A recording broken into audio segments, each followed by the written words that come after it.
All right, welcome back to Define Insanity. Joe, why are you late again? You said 8:30. I said our guest should arrive at 8:30. You get here at 8. All right, can you spit that out? Because it sounds like you're gargling semen. Joe gave me one of these weird, tobacco And he keeps things. on fucking moving I don't know around how to his eat mouth. it. I don't know how to eat it. You just keep it on your gum and between your lips. Am I doing it right? No. He looks like a fucking 1950s announcer. Racist as can be. All right, Chi. All right. Welcome back to the show, guys. No, I thought...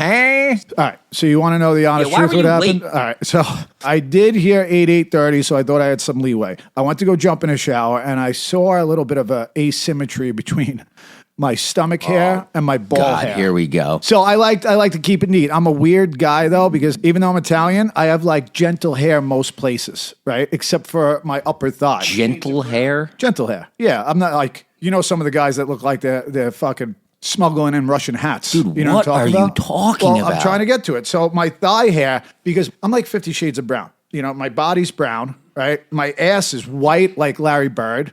My dick's black and my feet are yellow. Sicilian. Yeah. Yeah. But so I'm walking in the shower, I'm naked. I'm like, what the fuck is that? Like my belly hair's too much. My ball hair's all over the place.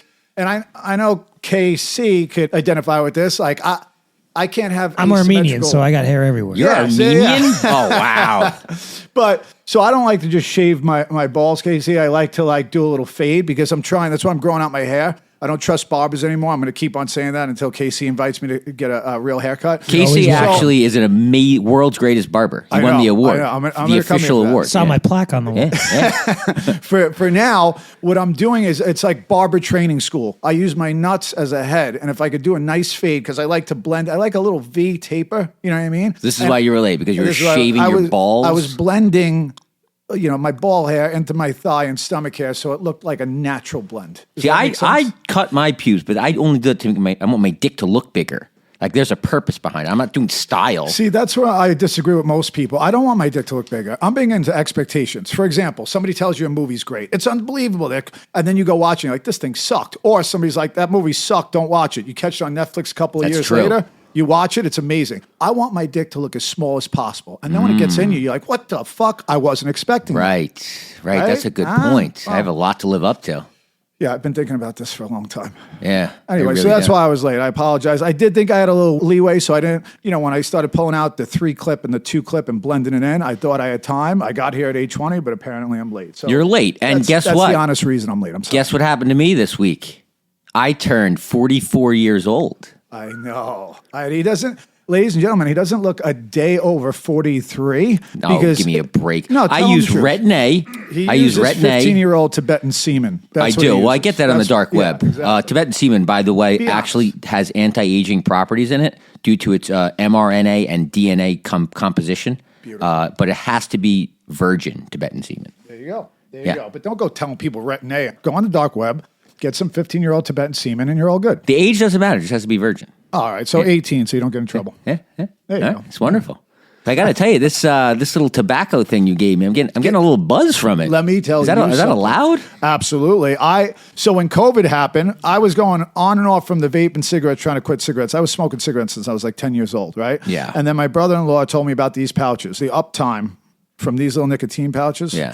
But now it goes away, it fades away. That's why I got to pop 2 or 3 with a coffee, and then it gets me where I need to be. All right. Enough about us. We have a guest. We have a guest. Our first outside guest. Oh, outside. All right, there you go. Casey, you see what he did there? Wow. Fucking hump, right? Wow. Yeah. Well, Casey was our first official guest, but he's also our producer. Yes. And co-host. So. Barber. Yeah.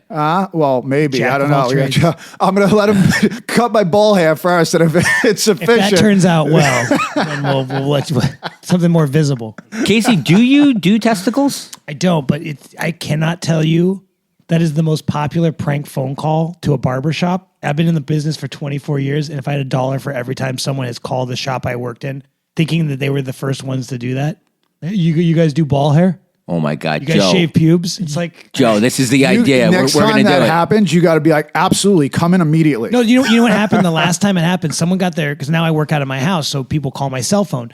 These kids thought they were being very original. They called my phone, and I said, I'm going to stop you right there. I was like, you guys need to go back and do a little homework go listen to some Jerky Boys and give it another shot in another 2 weeks. I was like, because this is some unoriginal material. And you gave him a lesson. I gave him a lesson. I didn't get angry with them. I said, you guys just need to do better. Yeah. And, That's awesome. And they did. They called back 2 weeks later. And Did they bring their A game? No? I was very disappointed. But anyway, let's get back to our guest. Our second guest. Yes, our second guest, our first official outside guest. Can't wait. His name is Richie Knish, and he's a good friend of mine and Joe's. And let's introduce him. Richie, come on in here. Let's go, Richie. Let's go. Big old Mr. Guys. Knish. Oh, what are you guys doing down here? Oh, like little sound good? effects Yeah, there. good. Yeah. I was liking the conversation about removing hair from my testicles. I'm currently doing laser away. Maybe we can get them to start, doing promotions for you guys, and you guys can start promoting that. Absolutely. Laser away. I get creeped out by that though. My friends used to nair their balls. You ever do that? I've Nair? Never done that. Yeah, that's scary. I tested. I never did a full run on Does that stuff No. work? Yeah, works. But you leave it on too long, you're in trouble. That's dangerous. You're getting skin Yeah. layers off. Yeah, Yeah, that's bad. First time I shaved, fun fact, was for my vasectomy about 14 years ago. So that's when I first shaved that whole area, and I was like, this my feels God. good. When you're, and then halfway course. through, you had to take a break and Yeah. finish, Yeah. and, Because now you're all aroused because it's nice and smooth. Right. Yeah. Well, not even halfway. just down there doing Yeah, yeah. something. It's Yeah, just you might kinda, as well. Whoa, Yeah. what's this? And that was my first introduction to I can do this. This is nice. So I had to shave my testicles. I wonder if the last kid gets all messed up if you have a vasectomy afterwards. They're like, oh yeah, I was the last draw where he's like, all right, now I'm going under. Yeah, it wasn't like that. It was just the my wife at the time was like, I'm done. 3 kids, I'm out. She was done. And we didn't. You have 3 kids. I have 3 children. Wow. Yeah, So, would have had probably 15 more if I didn't get a vasectomy. did you ever donate sperm? No, I had it tested though to make sure I had no more sperm left. Huh. And that's when they said that I am. Sterile. That's correct. I want to never donate seen that. sperm. Bet Go you for do. it. You I should. think you get It's paid. science. Don't you get paid for that? I'll do it for free. I just want to have a Yeah. bunch of kids out there. Well, Did you ever see that documentary with the doctor who was like a Yes. and he had I heard about that. hundreds and hundreds of kids. I think like No. thousands. What do you mean? It could have been in the thousands. He was some kind of doctor for women who are having trouble, Like fertility Yeah, doctor. fertility doc. Thank you. And he was doing his own. He was giving all the women his own sperm. What? Instead of helping the husband with the sperm. Do you know what kind of impact that's going to have on the human race in 1,000 years? People Guys- having sisters and brothers. They Called don't know who it they was are. called Our Father. Yeah, our father. The guy's like the new age fucking Genghis Khan. Good for Right, him. like was gang, really like fun. Starting an army over there. Genghis, apparently, knows that. everyone in Asia is Psychology related though to was that he Genghis had Khan. a god complex. Right. So when I hear Justin say, I just want to give out free sperm. I Yeah. I feel like there's something there. Oh, maybe because I want to have I would love to do that. Have I wonder- thousands of kids, just all over the world. So did this guy. I want to learn a little bit more about good old Mr. Knish here. Yeah, Richie. So what's your deal? What do you do for a living? I manage a fast food restaurant called, and that's my family business. Wow. So your dad started it. My grandfather. Your grandfather started it. So you grew up. He'd be so proud. So as a child, you grew up in a family that owned a restaurant. Yes. So that's pretty awesome. That's the same as me. My dad owned restaurants my whole life too. Can I ask you something though? Because both of you guys have that, right? And I grew up trying to always figure out what I wanted to do and looking at other people like my friends took over their father's construction company, this company, that company, right? Was it something where, I couldn't take over the family, I think, but was it something for you, Rich, where when you would go there as a kid, were you like, oh, I can't wait to run this place one day? Oh, you are? That's awesome. I early on, it wasn't like dreams of oh, I'm going to own this. I want to take over one day. I guess there was some of that. But then once I got to the age of 12, 13, 14, it turned into a burden. And I was like, I don't want to go to work. Yeah, but it's like a staple. It's like famous. It's like when you come to Long Island, you got to go to. So I want to get back to the psychology of that because that's fascinating. So you want to do it, right? And then you hit 13, 14. What happens at that point? What changes that you're like, this is a burden? No, my whole life, I had the understanding that this was special. Everyone was like, oh, even like I go back to 3rd, 4th grade. Fed your ego, probably. Yeah. So that part was thrilling and exciting and, special, you know. And then I guess it was probably later than that. It was probably more like 15 where I didn't want to do it anymore because I was like, you have to work. It's a serious family. It's a legacy. Right. And but the way that they were brought up was you just work. You work every day. Like you work hard. Work. Yeah, nothing's going to get handed to you. You're not expected to. Here, Rich, run for us. Right. It took a lot of, ups and downs and family issues and, but hey, I'm there, 44. I'm 40. How old am I? You're 44. I'm 44 years old. Yeah, nice. And I'm taking it. I'm taking it for what's worth right now. I'm not an owner or anything, but. So what did you when you said you went through this phase at 15 where you didn't want, like, it was too much work? Do you remember what you did want to do instead? Like be a Probably space cowboy? Drink. Like I think drink. Just drink. Yeah, right? drinking by that time was a number one priority, and then. Xanax was the next year. That was where I wanted to do. And then, I still was able to work and still have fun with the drugs and alcohol until it just went sideways and couldn't stop. So you were drinking from what, 15 to what, like 23? 14, well, family parties, 14, 15. And then we were getting into the medicine cabinets at 16, 17. And then it was full-blown alcoholism, drug addiction by 18. Rehab 19, kids at 21, married at 21. Wow, 21. Second kid at 22, 23 sober. Wow. So, bing. I want to get back to that. Too much information. No, it's great. So, do you remember your first drink? No, but if I knew how important it would be in my recovery, I would have probably written it down. You don't remember it, huh? No. But do you remember your outlook on alcohol? Meaning, was it a healthy outlook? Like when you were growing up, did you see and you're like, ew, or because you saw a couple people that were alcoholic in your family, or you saw people drinking and you're like, damn, they're dancing, they're having a good time. That was it. Yeah. Okay. They're having a good time. It was fun. It was awesome. I mean, once you get it in, there was nothing. It didn't matter at that point. It was on, and it helped everything. It helped talking. It helped calming down, having fun. Talk to girls. Yeah. It's just like any other alcoholic story, really. And it wasn't any nothing special. Nothing pain avoidance or anything like that. It just looked like a good time, and you wanted to have fun. Yeah.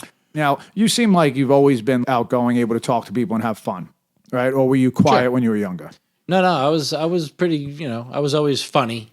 So to speak. So, because like me, I wasn't quiet. I was outgoing and stuff. But when I got the drugs and alcohol in me, it just made me even more of who I want to be. It made me a little bit more crazy, a little bit. It's not like it made me a totally different person. It just, it really highlighted the points about me I wanted you to see. The points about me I thought that made you like me. Funny, crazy. Oh, Joe's going to do the crazy fucking thing. Like, oh, here's Joe. He's going to take his fucking dick out and put it in the Cheerios, whatever.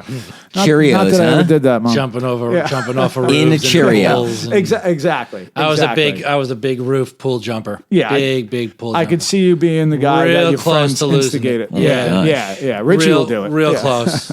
Did you have a lot of close calls like that just from doing crazy shit? You have any close calls specifically from drugs and alcohol? Well, car accidents. I got into a double fender bender. The hell's a double fender bender? Double fender bender. So I was blacked out. It was Red Bull and vodka night. Nice. And I guess it was Valium or Xanax. And I was dealing benzodiazepines. I was running around town pretending to be a drug dealer. And on the way back to the party, I just blacked out, hit a car, came to. Must have been going 20 miles an hour. Wait, blacked out or passed out? I don't know. One of them. But I was able to come back. I came back. Okay. After I hit it, I was like, oh, my God. So I drove away. But you remember some of it. I remember some of it. So it's a brownout. Yeah. And then it happened again. And I went, and I had an ounce hidden in the little panel. I had a 2000 Camry. And the lady came out, and no one found the weed. But my parents were there before the cops. Parents talked to the cops, yada, yada, yada. How you doing? Gave him a couple of cheeseburgers, made everything go away, right? Nobody knows nothing. Fun fact, what that was, a couple of years ago, I'm at this birthday party with my kids, And this woman goes, I know you from somewhere. Get out of here. I can't picture. Oh God. And so I have some time. I have some sobriety now, and my life's better. And I'm not living that way anymore. So some people, you got to, tell them, it's okay.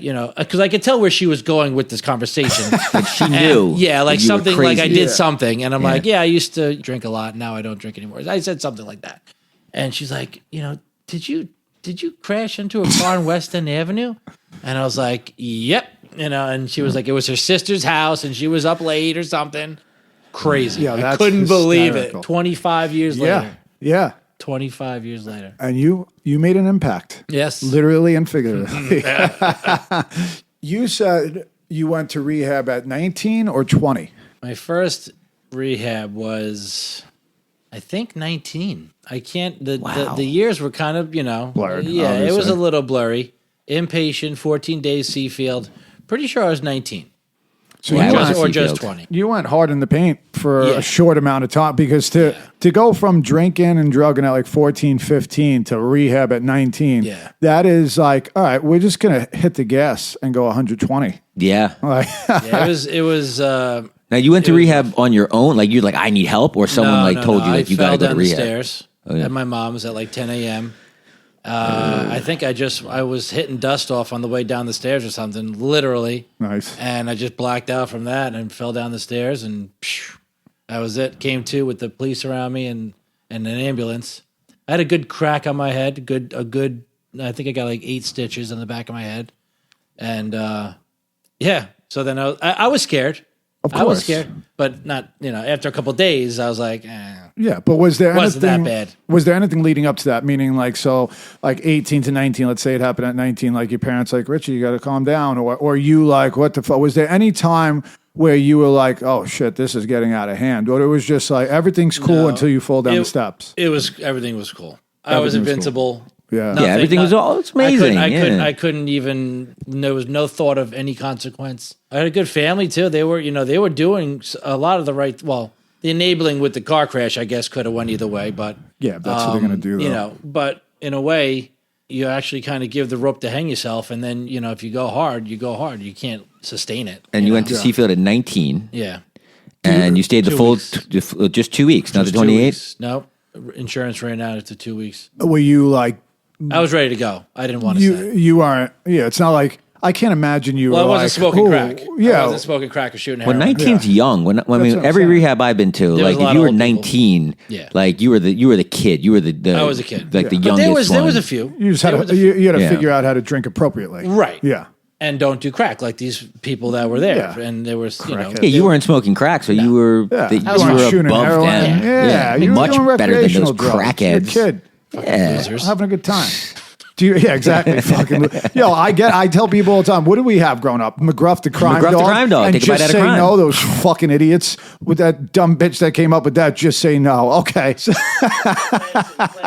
but that's what we had. Just say. So I literally thought like a homeless crackhead was just like spontaneously combusted at Right. 59 years old with no teeth. Not that like that. That was fucking. That was a kid. That was a baby that made a bunch of wrong choices. Series Like- of bad choices to get to that place. Exactly. So And it is a choice. Yeah. It's a choice. We have a choice today. To And then when you got to rehab, Seafield.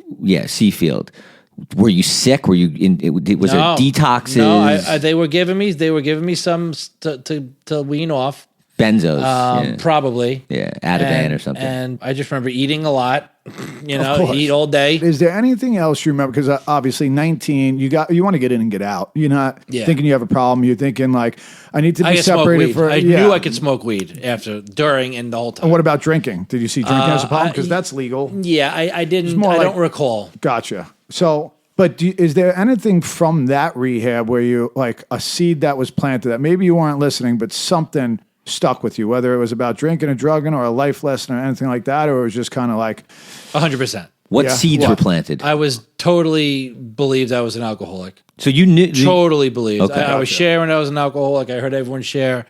I jumped right in. Identified. Okay. Jumped right in. So you knew. The war Now- stories. I loved the war stories. Once you know, so for me, like once I knew, drinking and drugging, it was never the same. Like after my first rehab, Correct. I couldn't enjoy it as much as I did before when I was ignorant. They say ignorance is bliss. Correct. When I was ignorant of that I had a problem, Correct. I was able to enjoy drugs and alcohol. Once I realized I had a problem after that first rehab, it just wasn't the same.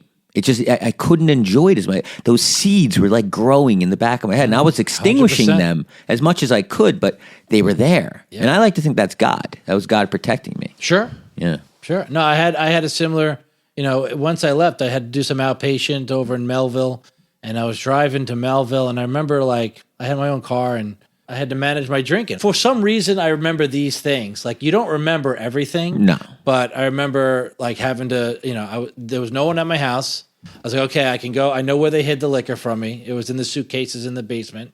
So I went and I went to town and 2:00 in the afternoon. Once I knew I had a few hours, I was like, okay, here we go. So you timed it. You're like, okay, I had was- to do a system I was of managing my managing alcohol. your drinking. Yeah. And And it was tough. Never it works. wasn't the same. It was go time. I went back hard. I was full drugs, full alcohol, daily, getting kicked out, living at my aunt's house. Whoever would take me in, they were giving me tough love. My mom was no shit. She was fucking like, okay, you're out. so you live with your aunt. And your aunt was cool with I it. lived with my aunt for just a week, just bouncing around. You hopping couch to couch. I was hopping. I was a little bit, yeah. We talk about crossroads a lot since we've been talking about this podcast because I think that's interesting too. Like looking back at the point where I could have made a decision to do one thing and I did the other, and Sure. the trajectory that put me on. So you come back from rehab, you're Immediate relapse. identified as an alcoholic. You understand that, but immediate, you get out of rehab that day, and there's just no set. You're right to the bar or 7-Eleven or whatever, or what happens? So I knew I had to do intensive outpatient, and they were going to drug test me. So I was like, okay, whippets are safe, alcohol is safe, weed, I'm going to have to slow down. So as That soon was as it. you get out, you're already manipulating the system. Correct. There is no Nope. I'm an alcoholic and I'm going to give this a shot. I'm an alcoholic and I'm going to figure it out. I'm going to figure it Yeah. out. And that's horrible logic, though. Weed is the dangerous one, and the whippets Right. were the safe one, and the Well, alcohol was the Because safe one. it's not about safe. It's about am I going to get caught? Yeah. Yeah. So It's about am I going to get caught? That's out of What your could you system. do? Cocaine's out How in could 3 you days. get away with it? And then, I don't remember the next days and stuff, but it was just right back into it. And Right back then, into it. are you, so Nightmare. does everything go back to normal? Like, are you going to college? Are you going right to? No, there's no, that time was in and out of work, but constant alcohol and drug usage, constant. And now it's progressing. And now everyone, people are catching on. I was still able to work while intoxicated and semi-function. I was able to be, I was actually left there alone at some point. Well, it's pretty common in the food to industry. manage. Yeah, you know, yeah. It was drugs and alcohol. It was and fuel. working. Yeah, of alcohol course. and drugs were fuel for me. Yeah. I was like, okay, I had to wake up and get ready for this, and it was part of my. Routine and Correct. there's muscle memory, and you know what you're doing, Correct. so you could kind of be There like was- blacked there- out while you're doing it. And you still do it. I know I did. That's wild though, because it does become acceptable, and also it becomes a thing where you're like, what am I without that? Like, how could I? Yeah. How could I perform at the level need be? And whatever it was, the restaurant sales, like we all Sure. get that. Like then it's just like if you don't have it in your system and you're dealing with someone, you're literally saying to yourself, "I'm not the same. I don't sound the same. I'm fucking uncomfortable." Anxiety, everything. Yeah. shakes. Yeah. And it's almost like they're going to figure me out for being sober. I remember What's that wrong with happened. Rich? That happened. Yeah. I didn't have anything in me one shift, and I was like, I felt like I was going to pass out. Like I was nervous. I went to the bathroom. Like I sat on the toilet. Like I was like dizzy, and then once I got the alcohol in me, I was back. I was like, oh, I'm back, and then I was running Sure. around like a Tasmanian devil, solving problems. Yeah, I've had instances even just knowing that I had the Xanax in the house somewhere.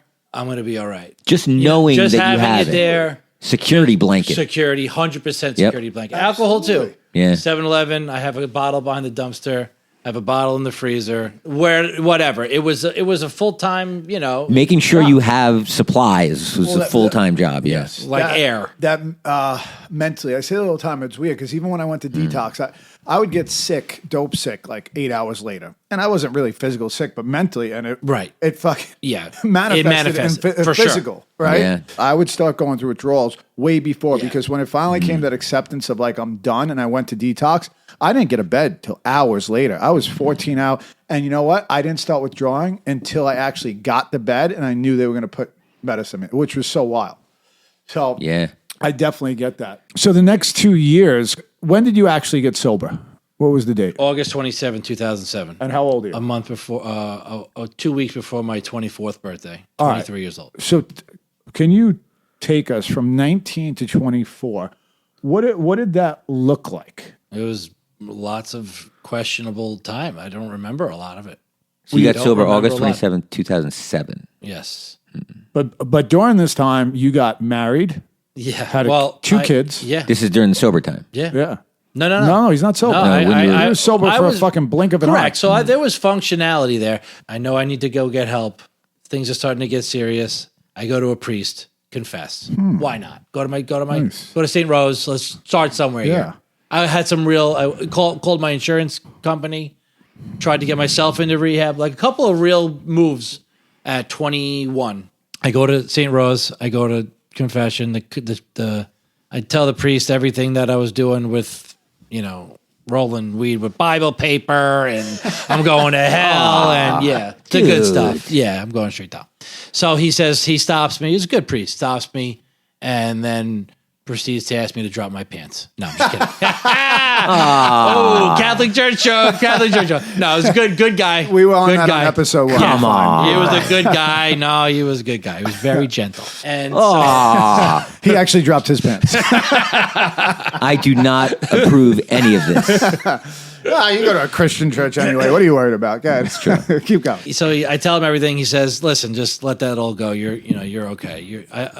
The fact that you came here today, I see a light inside of you, Huge. and there's something going to happen to you." So he says that to me. The next day, I find out that my girlfriend's pregnant. Get out of here. The next day. All right. So that was prophetic. the timeline. What the fuck? That was the timeline. What made you go to? I thought the having a kid. That's not what that was. That was the level. It's amazing how it all comes back to you once you start talking But about that's it. what I'm That's saying. what it is. Those are the things in active addiction where, you just choose to not look at it. You got to get high. I'm busy for the next 18 years. I got things to do. Yeah. But then the drugs took a back seat. I was just my girlfriend kept me in check. She was holding me While down. being pregnant. She was holding me down. Now that we were getting to get serious, she was like, she was growing up, and I'm still like, I'm not growing up. With fucking Peter Pan. Right. Still. So she's my mommy. Ugh, And bless yelling her heart. at me and the whole thing, real good relationship. Women are great. I don't know. Well, how she's a they- good woman. I know. She that's was. what I'm saying. She was really. It was a good woman. Fucking incredible. She was, and she still is. And she really. And then we got married. Is she on your ass like everything you do, or is drinking acceptable? Drinking and smoking weed's acceptable. Got it. Xanax and Valium and Vicodin and Perks were no bueno. Perks and Vic were big. Yeah. Big. 2001. Especially back then. 2001, 2005. Did she Big. let you drink and The smoke bananas. weed? Drink and smoke weed was allowed. So no bikes, no Valiums, no perks. And now I'm sneaking. no fun, basically. No sneaking. Yeah, now no I'm sneaking whatever I can. But did you up your alcoholic intake? Alcohol was upped. You Drinking in the replaced it, mornings, yeah. beer 36 packs, going to beer distributor for 36 packs, returning cans. Because you're a good person. This guy is saving the planet. Yeah. Returning come cans in the 36 pack, all nice and neat. Here you go, sir. Oh my Yeah, god, you were that must- doing your that- job as a conservative American. Yes, Yeah. you know Killing he it. felt good about Conserving that. the environment. Yeah, all the drinking 100%. and drugging doesn't matter when you're You returning made up cans. for it. Yeah, You made I up for it. You like- returned those cans. Like 500 at Yeah. least. Yeah. That was the priest Cans. in your head. Yeah. Like, Right. Return those cans. Right. You fucking hump. Now, at this point, were you being a good husband, or were you? Yeah. I mean, I was trying. But when you say trying, were you? That's effort. What does that entail? Yeah, I was getting in trouble a lot. I was getting in a lot of trouble all Yeah. the time. God, it's funny because there was a lot in those 4 years, you know? And, the way that I navigated everything was just hide it and control it, hide it and control it. And were you banging hookers at this time? No hooker banging. That came in sobriety. Yeah. Sobriety brought that upon me. But you have, I obviously want to get back to the hookers. Yeah. Because we all have experience with that. At this point, you're still heavily involved, right? How far away is sobriety from here? A year, 2 years? What's it looking like? 2006, so then 2007, so a year. Well, that's a long year. Yep. What's going on in that year? You got any? Man. I'm working. I'm working a lot. Yeah, I am. I'm working a lot, and I'm hiding my alcoholism. I'm maintaining my alcoholism. Does that help you justify it because you're working? hiding and justifying. Sure. Okay, For sure. I'm good. Sorry. And the occasional blowout with the wife about my over drinking and excessiveness. And by occasional, you mean that's more like Once daily? every 2 months. Oh, okay. No, like a big one. Cops. Like I want a divorce. Yeah. All right, yeah. Fucking women. Yeah, come on. Just let me drink. Such mood Come on. killers. Break. Wet blanket. So basically, you have your kid in that year. Every couple months, you got a crazy blowout. Yep. And during that year, there's no hint of going back to sobriety. Oh, or no, I anything had like that? some AA meetings. Some AA meetings So you were sprinkled in trying. there. You were trying. There was a couple of times where I had to go back. Yeah, I would go to a meeting. Drunk? Would you go to a meeting drunk? No. Sober and try to? Yeah. Did you get a sponsor? Did you do any No. steps? No. Just went to the meeting. Okay. Just check it out. Raise my hand. I had a week at one point, and Were you getting chips? I didn't.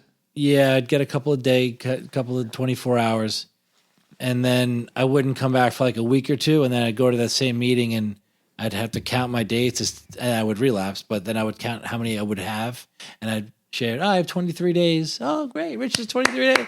And that was a moment for me where I was like, what the fuck am I doing? Right. They all think I'm sober and I'm not. Yeah. I mean, either shit or get off the pot. First of all, I don't have to come back here again. I don't have to do this. Choose another meeting. Yeah. Well, I don't have to do this at all, okay. But like, it didn't matter. Either way, is either do it or don't do it. So now that year, what's the deciding factor at that point? Because this is the year leading up to you actually getting sober. Right. That whole time, you're trying your best. You got 2 kids now. So Correct. What was the thing? What was the final straw? Get into that a little bit about what happened. So and what was the decision? I was always looking for Connect for prescription drugs. So I had broken my ankle. I was getting Vicodin like once a year, maybe, for my broken ankle. I can milk that from a real doctor. Wasn't really working out very good, but it was something. But then I found somebody. And A doctor? No, a guy. And it was my younger cousin's friend. They had a high school party. I'm 23. I go to her party, and I'm cool. I'm 23. They're 18. And you have 2 kids. And I have 2 kids. And this is high school graduation time. So this is June 2007. And we're talking, and we're smoking, and we're drinking, and we're having a grand old time. And the guy is Xanax. So, okay, let me get the sticks. You get the sticks, 2 milligram, the best ones. Yeah. That's let me get one. the button you want pushed. Bars, anti-bars. God, it was Yeah. like That's finding the button Jesus. you want. Finding Jesus. So I get a couple from him. Great. Get his number. I need more. Pick up 50. So I go to Batter Up. Oh, I love What's that Batter place. Up? Batting cage. Right Oh, on Hicksville batting Road. cage. Hicksville Road. Yep, awesome. He's working there. Holla. I go to Batter Up, give him the 250, and now I'm like, okay, I'm going to be good. This is going to be a good summer. I'll do a quarter in the morning, 0.5 here. You had a system. I'll have a 1 milligram there. I'll drink, there. I'll smoke with this. Street pharmacy. Then 1 week, done. Gone. Coke in the morning. You're back to Batter Xanax Up. all I need night. more. Coke in the morning. And the last straw was in August, and we got into a fight. Don't really remember much. Your wife, mother of Yeah, your the 2 wife. kids. She probably said, "Get out," and I said, thank you. Yes. And I had a pocket full of pills, and then I went to my mom's and said, "Can I sleep here? We're fighting." And then this was really dark. This was really brown out, blackout time. So Yeah. what I remember in that week before, my mom taking me to outpatients, trying to get me into rehab. me jumping out of the car to go to Panera. Bridge back to life. Panera bread? Panera. She's driving to she's taking me places, and I'm still sneaking Xanaxes all day long. Of course. And Xanax gives you munchies. So you needed the Panera bread. It makes sense. 100%. Like, I jumped out of the moving vehicle to get Panera. Grilled cheese and tomato soup. Yeah. That's so instinctive you can't help it. You just saw it probably and you're like, Panera. I remember being like, when she said no, we're not going there, I was like, okay. Beep. Come on, give me some meatloaf. I never know what she's doing. What is she doing back there? We're such idiots. You jump in a car and go into Panera. Man. Terrible. My mother, I feel bad for my mother. So we get to this outpatient. I'm drunk and high. And we're in there, and they're like, we can't take him now. You have to go to a hospital. Like, we can't take him out of detox. So she's still learning. She doesn't know what to do. Right. So we go to the hospital. Poor mother, this is like August 25th or 24th. I go in pretty suicidal, but kind of knowing I had to ham it up because I knew I was ready to start over and reintroduce alcohol back into my life slowly, but this was like the gig was up, for me and my drugs. Now I really got to stop the drugs and just drink. Right. Yeah. Like a normal human. I was hiding Xanax in the woods. How under would you rocks. even find it? Under rocks. What about the elements? Now, just think about the map he drew on Xanax after he fought. How funny would that be? It would just be one with a crayon, one stick tree, and then drugs here. I knew those woods well. I knew those woods well, man. Little treasure maps. I knew them well. I had some in my childhood room in a drawer, hidden. Some at my house that I was kicked out of, and some at the lake. Because I knew I had to strategically plan it all out. You were commando. Oh, 100%. You were a drug addict commando. That's I love it. That's like me with the vodka, but you were doing the design. Yeah, but you had it in your like laundry basket. This guy's fucking everywhere. digging up holes in the lake. I had it in the ceiling tiles of my favorite restaurants, in the bathroom, in my pillowcase. Wow, that's good. So you got shit planted in the woods, and what do you? I'm in the hospital. Go get it? I'm in the hospital. That was just a side note. I'm in the hospital, sniffing Xanax in the bathroom hospital. Oof. I think they were wondering why, because they were checking my blood, I guess, and they were wondering. Why does it keep getting higher? What's going on? Something's wrong. What's happening here? Is he Something's producing wrong. drugs within his own body? I have socks on. All I have is socks on, and I have a stick in my sock, rolled in my sock, a Xanax stick. These doctors, I wonder what they think of us. But the problem was that they were because I came in for alcohol also and being drunk. They were giving me benzos for the alcohol because that's the scarier thing for the hospital is they don't want me dying from alcoholism withdrawal because that's why you would die. And then the next day when I was sobering up, I was really feeling feelings. You feel better when you Nobody makes me feel my own feelings. Nobody makes me bleed my own blood or feel my own feelings, and I wasn't having it. Yeah. And I woke up and I took a walk around the primary care unit, and I'm walking through this hospital with real sick people and all elderly who are moaning, and I'm an able-bodied 23-year-old, and things are just now waves. You're waking up. Waves of emotion. Yeah. This is the moment. This is something's happening. Yeah. And it's good. Yeah, no, it's that psychic change. And it's not just good, it's beyond good. And I'm watching TV and I'm watching the movie Traffic. And in that movie, there's AA meetings.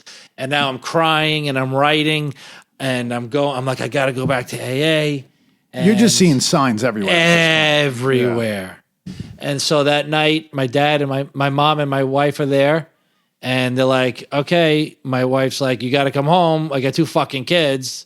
And my mom's like, no, he has to go into from hospital to detox to rehab. Yeah. And my wife won. I AMA'd Sunday night from the hospital. And AMA means against medical advice. Bingo. Yeah. And my brother and his girlfriend took me to Long Beach on the beach meeting. And I met this guy, Lon. And then Monday morning was my real sobriety day because I was still on the drugs in the hospital. Monday morning, I went to South Oaks to go back into a rehab which was ass backwards because if you're in a hospital, you get a fucking fast track into rehab. But I'm going backwards. Didn't know what I was doing, but I was trying to get myself better. So I went to South Oaks. I did that at 9 a.m. Went to my first AA meeting, second AA meeting, 11:30 a.m. Massapequa Park Group. Is this August 27th? That's August 27th, 2007? Massapequa Park Group. So you Saved never, my life. So you never went back to rehab. You just went to AA was it. AA was it. Wow. AA was it. That was it. So that first meeting, what was it like? Did you like Oh, when it's you got in unbelievable. there? It was unbelievable. It was just totally different. different. Eyes open, I met ears this guy, open. Mark. He ended up being my friend's father. I didn't know it at the time. He was helping me. I shared. I was crying. Sure. Everything was raw. Yeah. I was raw, man. I was ready for anything. Yep. Except step work.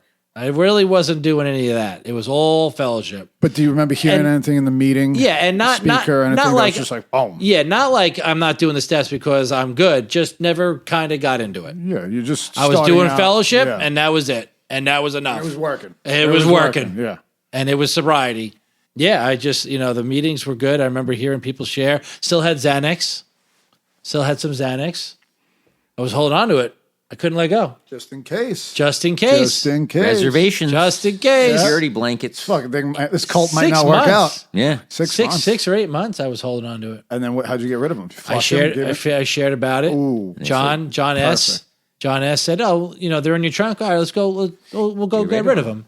What made you share about it in the meeting? I just knew that the jig was up at that point. It was this sick, perverse, feeling that I had to hold on to them for something. No intention, honest, no intention of taking. Obviously, it's risky behavior holding on to your Just drug holding on of to choice them. that you No, were just, yeah. But I just had him. It's hard to let go. I couldn't let go. It's hard to let go. And he said, we went out into the parking lot. There was a puddle. He dumped the pills in the puddles, crushed them all up, and that was the end of him. That puddle's gonna have a good time for the next Puddle's few hours. fucked up. Yeah. Yeah, some pigeon I had got all fucked up. like 20 left. Yeah. I didn't even blow through them all. It took me down so fast I couldn't finish them all. So one of the things I admire about you a lot is that you embrace your humanness, I would say. Like you're constantly working on yourself, and I see you getting better and better and stuff like that. But you don't beat yourself up too much, because I know that it took you a while to actually go through the steps. So meetings and fellowship kept you sober for a while. How long did it actually take you to go through the steps? And just give me an idea of what that timeline looked like for you, like how you felt. 18 months. It was 18 months in the fellowship before I started the program. I was getting into some behavior that wasn't sober-like, and I was like, I had an inkling that I was doing the wrong thing. I was hiding it, and then it blew up. My wife found out, blah, blah, blah. And that's what catapulted me into the big book and the Joe and Charlie tapes. I had a sponsor who we were just talking about the Rangers and weather and, what meeting you going to next. And he didn't bust your balls about getting in the steps. Nope. He was just there, and he was ready for me when I was ready. That's huge. I had him for about 6 months. That was my second sponsor. My first sponsor I had for 6 months. I dropped him, and then I got my current sponsor a year into sobriety. So then 6 months into knowing him, that's when I started doing the steps, because I was feeling it. And Joe and Charlie tapes were very, very instrumental. Huge. Joe and Charlie is a podcast and Alcoholics. Well, I guess it's a pod. Yeah, it's tapes. They're just recording. Okay. And they walk you through the step work, just prescribed through the big book. Very simple. Very simple. Not a lot of writing. They help you connect to what's going on. 100%. And now, what was your wife? What was going on? Were you getting divorced at this time? Yeah, it was. Well, I was cheating on her, and it was With hookers? No hookers. No hookers. When did the hookers start? He loves the Hookers? When the hookers? I wanna know Probably 2012. Now, you chose hookers because it was simple. It was a transaction. You give the money and they provide the service. You didn't have to, Correct. take leave. them out to the movies or charm them. It was just simple. They leave. Instant gratification, though. Wonderful. Yeah. They leave. And they leave. I Yeah. love it. I love And it. they leave. And it's an addiction within itself. Like Yeah. I say that everybody. I'm off porn 30-something days now because it doesn't matter what it is. I'm a succubus. Anything that feels good, I'm going to suck the. I'm going to abuse it. And I have to know that about myself and catch those things when they become uncomfortable when they're leading me down a direction. The bottom line is I could be doing 99% of the things right. If one thing is holding me back from like what I feel is that spirituality, that connection to my higher power, or just myself, of like the kind of person I want to be, I'm fucked up. I feel like a fraud.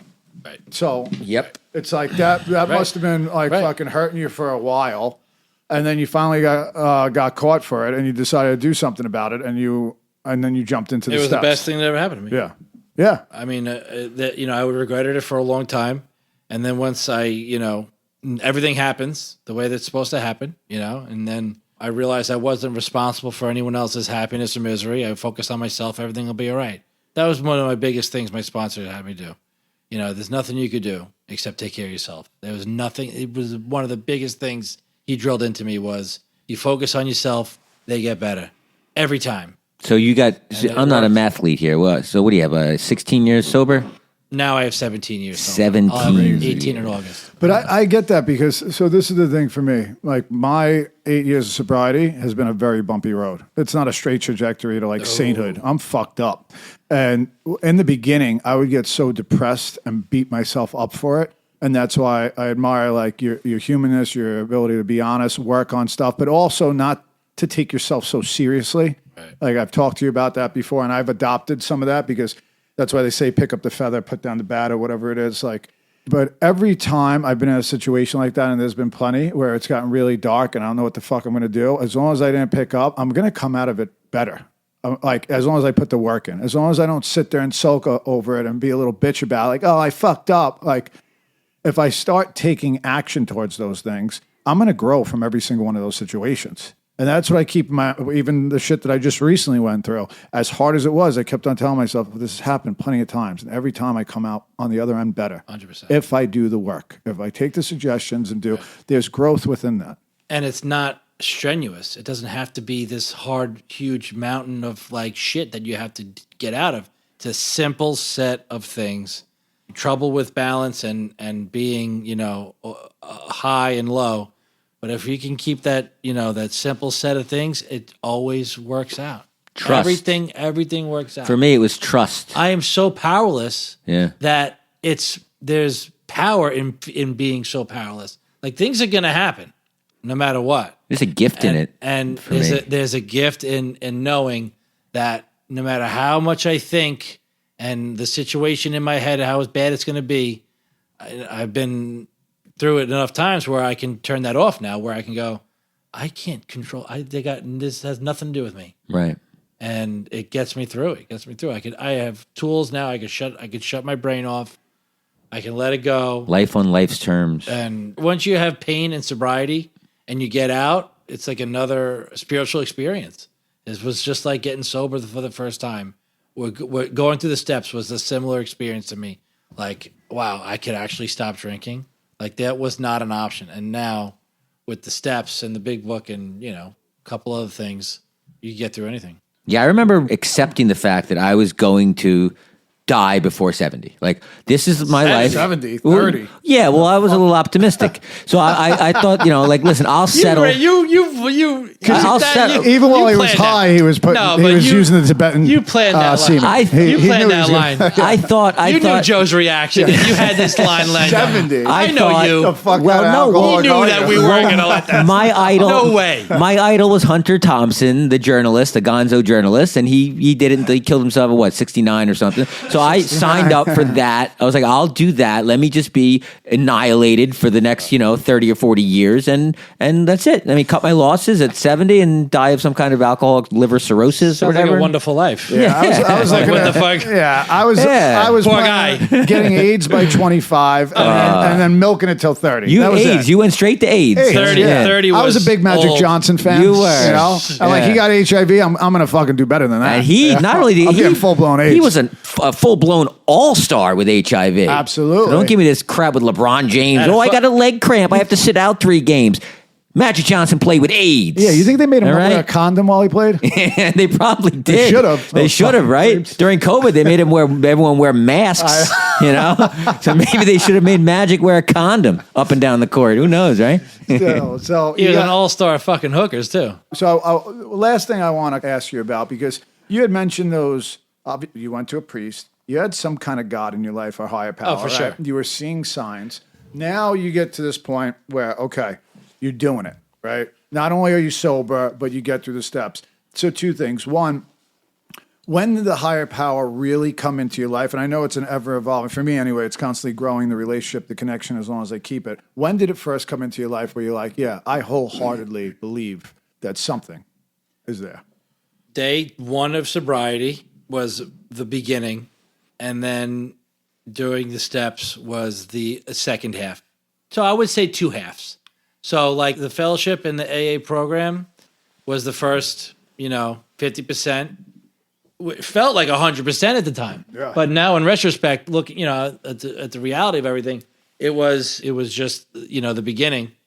And then once I started doing the steps and I was able to get through these trying times I was going through with my wife, that's when I knew that I had a source to go to that wasn't human, that I could go to at any time.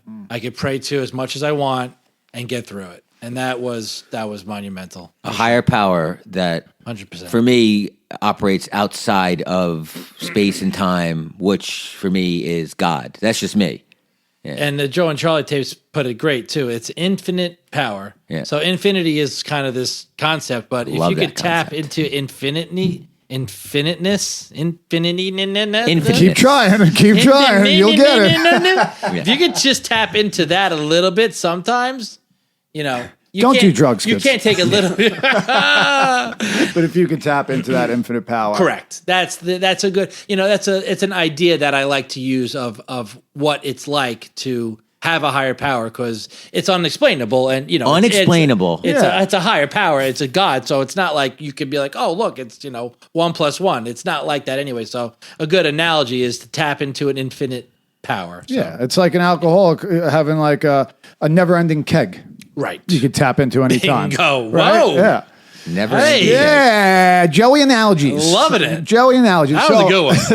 the last thing. So I've speak to a lot of people and listen to a lot of people about their like white light experience with the steps, and a lot of people say step 4, step 5. For me, it was the meditation, because that last 5 minutes, the whole hour of meditation I went through with step 6 and 7, but 7, I got to a point where I just kept on going through all the terrible, disgusting things I did, calling myself a piece of shit. I was like, I was a liar, I was a thief, I was this. And then like by the end, I was crying the last 5 minutes, and then I realized, wait, by this time I had like 6-7 months of sobriety, and I was a changed person. I was doing some esteemable things and I was different. And then that word kept on ringing true, was, and that was my white light experience. Like that's not anymore. Yes, I was a piece of shit, a liar. Yeah. But those 6-7 months of proving something different by acting different made that statement true. It was no longer me saying I'm a good guy, just making bad choices, and then turning into a piece of shit because all these bad choices added up. It was a realization that these 6-7 months I've proved to myself that I could be different. And that word was there. So out of all the steps, would you say it was the culmination of all of them, or would there be one that really struck a chord with you that opened up the gates? It was educational. It was gradual. It was the act of calling my sponsor during the tough times that I feel like I felt the most connected to get through the trying times in like real life. Like the moment where I did 4 and 5 with my sponsor, huge. I mean, white light, like, no. And, not at all. Living the suggestions provided to me by my sponsor and my home group and the fellowship and living it and having those experiences by far was my white light, closest to a white light experience that you could get, for sure. That's awesome. That's wonderful. That's awesome. First of all, I want to thank you, Richie, because this takes balls to come on this podcast. Shape. And Huge, bald takes balls. Hairless. And the whole podcast has come full circle. Wow. Full circle. But thank you. What's did it. Dr. Coming in Evil's cat's name? What's Dr. Evil's cat? The hairless cat? KC. What's the cat's name? We got Mr. Bigglesworth? Yes, Mr. Bigglesworth. So from now on, we refer to Usually I your didn't have cock to and Google balls that. as Mr. Bigglesworth. Yes. New name. Yeah. Many names. Get a new tattoo. I got many names. Meet Mr. Bigglesworth. Yeah. So I guess the title of this episode's got to be Hairy Balls or Shaved Balls. Hairless. Hairless Balls. Hairless cat balls. Yeah, there we go. Thank you, Richie. Title is Hairless Cat Balls. But Richie, thank you so much. I think that's a great way to close. Thanks for having me. Thanks. All guys. right, so that's it. Thanks We're for having done. me. KC, we done? I think that's a wrap. Close it up. T-U-N.